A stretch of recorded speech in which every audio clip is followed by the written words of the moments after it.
विधानसभेमधनं महाविकास आघाडीचा अधिकृत उमेदवार म्हणून आपल्या सर्वांचा माझ्याशी परिचय आहे, पण त्याचबरोबरीने उमेदवार प्रतिनिधी म्हणून माझ्याबरोबर प्रतीकजी राणे हे उपस्थित आहेत. तसेच आमचे सगळे ज्येष्ठ पत्रकार आणि ह्या इकडे असलेले सर्व पदाधिकारी. खरं तर आपण गेल्या या 12 दिवसाच्या 14 दिवसाच्या कालावधीमध्ये बघितलं असेल की वेळोवेळी प्रेस कॉन्फरन्स घेऊन आम्ही अनेक पत्रकार परिषदेमध्ये दाखवलेले आहे की ठाण्या परिसरामध्ये कशा पद्धतीने कोड ऑफ कंडक्ट हा फॉलो केला जात नाही. प्रत्येक वेळेला आम्ही दाखवून दिल्यानंतर काहीतरी थातूरमातूर कारवाई करायची, अशा पद्धतीचे अनेक किस्से या इकडे आपल्याला या ठाणे मतदारसंघामध्ये आणि खास करून कोपरी पाचपाकळीमध्ये दिसून येतात. पण आज काही गोष्टी त्याहून पलीकडे जाऊन काही गोष्टी घडलेल्या आहेत, जे मी प्रतीकजी राणे यांना विनंती करेन की त्यांनी त्याचं मला सगळं सांगावं आणि त्यानंतर मी माझं भाष्य करेन. नमस्कार. आज टपाली मतदान हे जे कलेक्टर ऑफिसमधून आपलं जे IT आहे, जे कोपरी पाचपाकळीचं विधानसभा मतदारसंघाचा जो काही हब आहे, तिथे या टपाली मतदानाच्या पेट्या या लिफाफ्यासहित येतात. तर त्या आल्यानंतर पहिली गोष्ट म्हणजे आम्हाला कळवलं नाही की त्या येणार आहेत. तिथे आम्ही अवधानाने तिथे गेल्यावरती आम्हाला गेटवरती सांगण्यात आलं की बाबा तिथे ज्या आहेत लिफाफे आहेत मतदानाचे ते आलेले आहेत, तर तुम्ही कृपया चौकशी करा, बघून घ्या. तर आम्ही जेव्हा आतमध्ये गेलो तेव्हा आम्हाला पूर्णपणे ते लिफाफे त्या पेटीच्या बाहेर दिसले. ओके, त्या लिफाफे येतात टपाली मतदानाचे, त्या लिफाफ्यावरती सील असतो. तो कुठल्याही लिफाफ्याला सील नव्हता आणि ते लिफाफे हे एखाद्या पेटीमधून साईडला काढून ठेवले होते. तर ह्याच्यामध्ये नक्कीच काही ना काहीतरी फेरफार केला आहे अशी आम्हाला शंका आहे आणि त्याचं पत्र आम्ही हे निवडणूक अधिकारी यांना दिलेलं आहे. ठीक आहे. दुसरी गोष्ट की आम्ही वारंवार दुबार मतदान हे जे झालेलं आहे हे वारंवार आम्ही निवडणूक अधिकारी कलेक्टर यांना कळवलेलं आहे, पण त्याबाबत निवडणूक आयोगाने कुठलीही काळजी घेतली नाही आणि सर्व दुबार मतदारांनी हे मतदान केलेलं आहे. ठीक आहे. तिसरी गोष्ट, निवडणूक आयोगाच्या बाहेर हे राष्ट्रवादी, शिवसेना, शिंदे गट आणि BJP ह्यांचे निवडणूक आयोगाच्या बाहेर झेंडे ही अत्यंत बाब म्हणजे खेदजनक आहे आणि हे आम्हाला न पटणारी आहे. आम्ही वारंवार ह्याच्याबद्दल आम्ही निवडणूक आयोगाला सांगत असतो, पण निवडणूक आयोग कुठेतरी पूर्णपणे दुर्लक्ष करतो या सर्व गोष्टींवरती. आणि आजची झालेली गोष्ट, जे टपाली मतदान ज्याच्याबद्दल गुप्तता बाळगली पाहिजे, आपण त्या मतदान झालेल्या पेटीच्या बाहेर सेंट्रल रिझर्व्ह पोलीस फोर्स लावलेली आहे आणि हे जे टपाली मतदान जे लोकांकडून जे काही शासकीय अधिकारी आहेत त्यांच्याकडून जे येतं ते तुम्ही कुठलेही पोलीस सुरक्षा नसताना डायरेक्ट आणलं जातं. त्याचं कुठलंही व्हिडिओ शूटिंग केली जात नाही आणि तुम्ही डायरेक्टली आतमध्ये आणून तुम्ही कुठे ठेवता? सुपरवायझर म्हणजे जो केंद्रीय अधिकारी जे आलेले आहेत, ऑब्झर्वर जे बघायला किंवा निवडणूक प्रक्रिया कशी चालली आहे त्यांच्या ऑफिसमध्ये तुम्ही ठेवता. जर स्वतंत्र कक्ष उपलब्ध असताना तुम्हाला ऑब्झर्वरच्या रूममध्ये का ठेवायची गरज आहे, हा आमचा मुख्य प्रश्न आहे. आणि सर्वात दुसरी महत्वाची गोष्ट की स्ट्रॉंग रूम नंबर 2 आम्ही तुम्हाला काही फोटो शेअर करतोय. त्या स्ट्रॉंग रूम मध्ये ना जो दरवाजा असतो त्याला आमच्या सह्या घेतल्या जातात की बाबा हे, आणि आम्ही तिथे तारीख आणि वेळ लिहितो की बाबा हा दरवाजा आम्ही ते बंद करतो. पण सर्वात एक तुम्हाला लोकांना सगळ्यांना सांगायची गोष्ट की त्या स्ट्रॉंग रूमच्या तुम्ही वरती बघाल ना तर कोणी उडी मारून जाईल अशी तिकडची परिस्थिती आहे. ते तुम्हाला आम्ही सर्व फोटो तुम्हाला आणि जे काही पुरावे ते आम्ही तुम्हाला सगळ्यांना देतो. पुढे केदारजी दिघे साहेब याचं मी हे बोलत असतानाच ह्या पत्रकार जे आपला जो व्हॉट्सअप ग्रुप आहे जिथनं मी तुम्हाला मेसेज पाठवतो त्याच्यामध्ये मी ऑलरेडी फोटोज आणि व्हिडिओज पाठवलेले आहेत. हे अत्यंत खेदजनक जरी असली तरी मला असं वाटतं लोकशाहीचा विश्वासघात केल्यासारखं आहे. ज्या सर्वसामान्य लोक ह्या निवडणूक प्रक्रियेवरती एक विश्वास ठेवून, या लोकशाहीवरती विश्वास ठेवून मतदान करतात, त्याची अवहेलना जर का अशा पद्धतीने होणार असेल, त्यांचा विश्वासघात होणार असेल, तर कुठच्या जोरावरती लोकांनी न्याय मागायचा आणि कोणाकडे मागायचा हा मूलभूत प्रश्न. दुसरी गोष्ट अशी आहे की कोट्यावधी रुपये या इलेक्शन कमिशनवरती खर्च केले जातात एवढ्या निवडणुकींवरती, पण त्याच्या बाबतीत कोणत्याच पद्धतीचं जे आपल्याला म्हणतात सिक्रेसी म्हणा किंवा त्या पद्धतीने जी प्रिकॉशन म्हणतात, जे प्रोटेक्शन पाहिजे त्या स्ट्रॉंग रूमला, असं कोणतीही गोष्ट त्यांच्याकडनं घडत नाही. आणि ज्या वेळेला आमच्यासारखी लोक पुढे येऊन आम्ही दाखवतो की बाबा अशा चुका तुमच्याकडनं घडत आहेत, त्यावेळेला तुम्ही दक्षता घेण्याचा आम्हाला शाश्वित करता. म्हणजे तोपर्यंत त्याच्यामध्ये जेवढी काय गडबड झाली असेल त्या बाबतीत चकार एक शब्द बोलत नाहीत आणि नंतर तुम्ही सारवासावर करता. मला सांगण्याचा उद्देश असा आहे आणि हा मेसेज मी लोकांपर्यंत पोहोचवू इच्छितो, नुसतंच ठाण्या आणि कोपरी पाचपाकडी नव्हे तर उभ्या महाराष्ट्र आणि देशभर, की अशा अनेक ठिकाणी अशा घटना घडल्या असतील जिकडे अशा पद्धतीचं मतदान झालंय ते जे एन्व्हलप्समध्ये येतात ते एन्व्हलप सील नाही आहेत.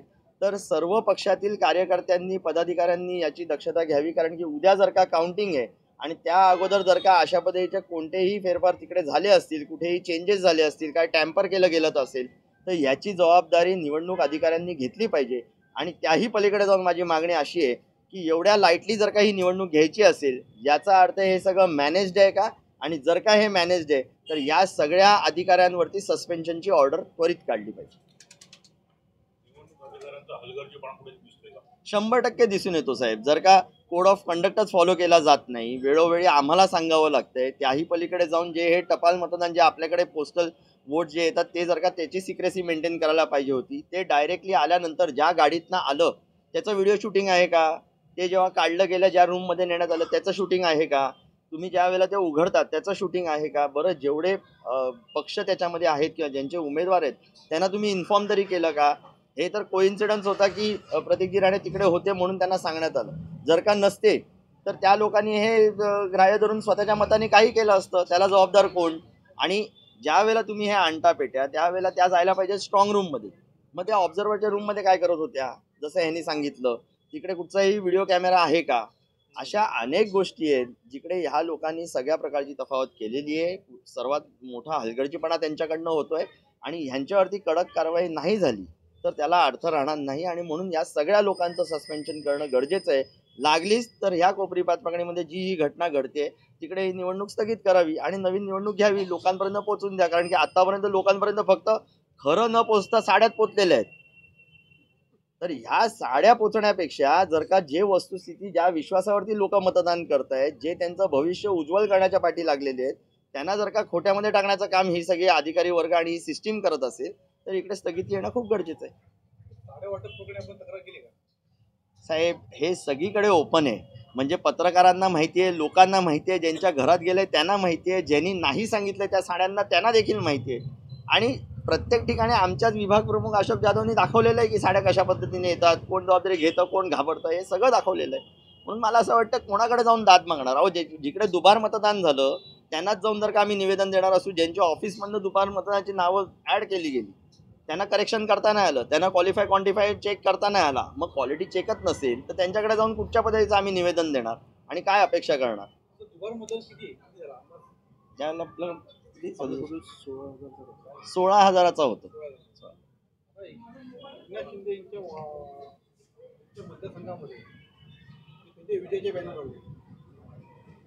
नाही, ठीक आहे ना. जर का त्यांना असं वाटत असेल, म्हणजे कदाचित ह्या सगळ्या गोष्टी त्याच्यामध्ये इन्व्हॉल्ड आहेत का असा प्रश्न येतो की त्यांना हे माहिती असेल की बाबा आम्ही काही करू शकतो, कोणी काय बोलणार नाही, ह्याच्यापेक्षा पहिल्यांदाच विजयाचे बॅनर लावून टाका. पण ह्या सगळ्या यंत्रणांच्या पाठी ही सगळी गोष्ट घडली आहे का हे लोकांना समोर येऊन सांगावं, अधिकाऱ्यांनी पण आणि त्यांनी पण. 100% मॅनिप्युलेशन आहे, 100% मॅनिप्युलेशन आहे. हा योगायोग झाला की हे तिकडे होते म्हणून ही गोष्ट उघडकीस झाली. असे जर का अनेक गोष्टींमध्ये जर का विचार करा, स्ट्रॉंग रूम म्हणता ही 100% फुल प्रूफ हवी, तुम्हाला कम्प्लिटली ती बंदस्त हवी. मग का म्हणून तुम्ही 2-2.5 फुटाची गॅप ठेवलेली आहे स्ट्रॉंग रूममध्ये? म्हणजे त्या जिकडे पार्टिशन टाकलं आहे आणि जी सिलिंग आहे त्याच्यामध्ये 2-2.5 फुटाची गॅप आहे. जसं हे सांगतात तसं माणूस जर का तिथनं उडी मारून जाऊ शकतो. आणि जर का हे सगळं मॅनेज असेल, तिथनं कोण गेला असेल किंवा जाणार असेल किंवा ऑलरेडी झालेलं असेल, त्याला मी काय करू शकतो?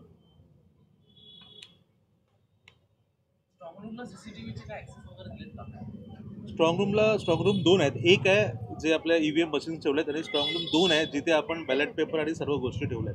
तर त्या ठिकाणी सीसीटीव्ही उपलब्ध आहेत. पण काय आजकालच्या जगामध्ये सीसीटीव्ही काय मॅनेज होत नाही का? होतात ना. ते सीसीटीव्ही बंद जरी केले तरी तुम्ही काय आपण करू शकतो? सॉरी, गुन्हा माझ्यावरती मला असं करण्यात आलं की माझ्यावरती गुन्हा म्हणजे FIR दाखल केली गेली. ज्या वेळेला मला ती नोटीस दिसली त्यावेळेला मला ते दिसलं ती FIR नाही NC आहे. ओके, आता मजेशीर गोष्ट अशी आहे की त्याच्या बाबतीत ज्या DCPनी ती स्टेटमेंट दिली, कदाचित त्यांना तो फरक जाणवतोय समजतोय की नाही मला माहिती नाही, पण त्यांनी त्याला गुन्ह्याचं स्वरूप दिलं आणि सांगितलं की बाबा FIR दाखल किंवा गुन्हा दाखल झालेला.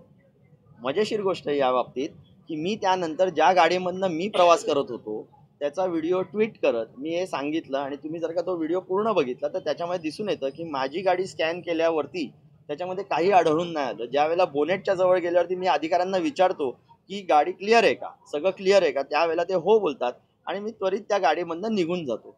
जर का असं काही होतंच तर तुम्ही मला तिथल्या तिथे डिटेन करून तुम्ही मला विचारायला पाहिजे होतं किंवा पंचनामा करायला पाहिजे होता, गुन्हा नोंदवायला पाहिजे होता. तुम्ही दुसरा दिवस लावला FIRसाठी.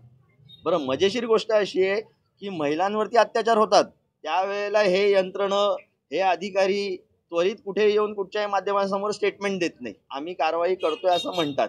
पण अशी कुठची गोष्ट घडली जिकडे माझ्या गाडीतनं काही निघालं नाही. मी फक्त तिकडे होतो. मी दाखवलं त्यांना. गाडी क्लिअर निघाल्यावरती मी निघालो आणि त्याच्यावरती हे लोक एवढी इमिजिएट रिॲक्शन देतात म्हणजे खरोखर कौतुकास्पद आहे. एवढ्या चांगल्या पद्धतीने ते रिस्पॉन्ड करू शकतात. पण हेच जर का जे महत्त्वाचे गुन्हे इकडे घडत आहेत, लोकांवरती अत्याचार होत आहेत, महिलांवर अत्याचार होत आहेत, त्यावेळेला जर का ह्या लोकांनी तशी भूमिका मांडली किंवा तशा पद्धतीने जर का कुठची कारवाई केली तर कौतुकास्पद आहे.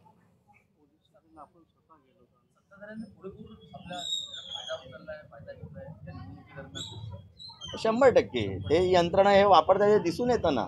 जर का ही यंत्रणा आणि हे मी पहिल्यांदा पण सांगितलं की अधिकारी वर्ग हा एवढा दावणीला लावलेला आहे आणि एवढ्या दबावाखाली आहे की त्यांच्या तोंडातनं ब्र नाही निघत.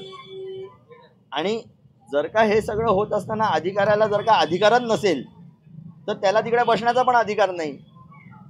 ह्या सिस्टीममध्ये ज्या ऑफिसमधनं हे ॲड ऑन होतात सगळे मतदार, तिकडे ड्युप्लिकेशन होतात. पण हे होत असताना तो जर का वरिष्ठांना सांगतो की बाबा हे योग्य झालंय काम की नाही, वरिष्ठ जर का बघून देखील काही त्याच्यावरती कारवाई करत नाही, हे सगळं सातळलोटच तुम्हाला सगळ्यांच्या समोर आहे ना. आनंद आहे त्या गोष्टीतला. बघा, माझं असं मत आहे की लोकशाहीमध्ये लोकांनी जर का त्यांचा मतदानाचा अधिकार बजावला असेल त्याचं कौतुक केलं गेलं पाहिजे.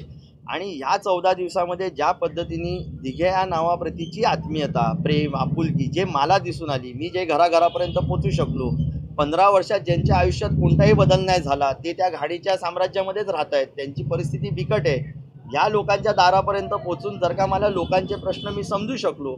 अनेक माझ्या कॅम्पेनिंगच्या टाईमला मी ड्रेनेजपासून घेऊन रस्त्यापासून घेऊन सगळ्याचे फोटोज जेव्हा मी पाठवले तेव्हा त्यांची हालाकीची परिस्थिती काय तिथे राहणाऱ्यांचे हे जेव्हा दिसून येतं, मला असं वाटतं मी या गोष्टीमध्ये आनंद मानला पाहिजे की मला लोकांचे प्रश्न कळले आणि येणाऱ्या 5 वर्षामध्ये जर का मी त्याला वाचा फोडू शकलो तर त्याच्यापेक्षा आनंद दुसरा.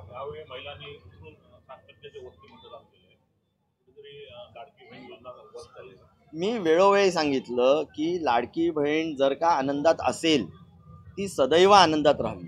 पण नुसते 1500 रुपये मिळतात म्हणून आनंदात राहत असेल, पण तिच्या दुसऱ्या हातातून जर का संसार सांभाळताना 10,000 रुपये त्या महागाईसाठी जाणार असेल तर तिला कसला आनंद मिळणार. म्हणून 1500 रुपये ते देखील तिच्या हक्काचे आहेत म्हणून ते तिने घ्यावे. पण त्याच वेळेला आपला संसार कसा चालवायचा आणि ही जे महागाईचा डोंगर हे या लोकांनी वाढवून ठेवला आहे त्याला सामोरं कसं जायचं हे त्या लाडक्या बहिणीने ठरवावं.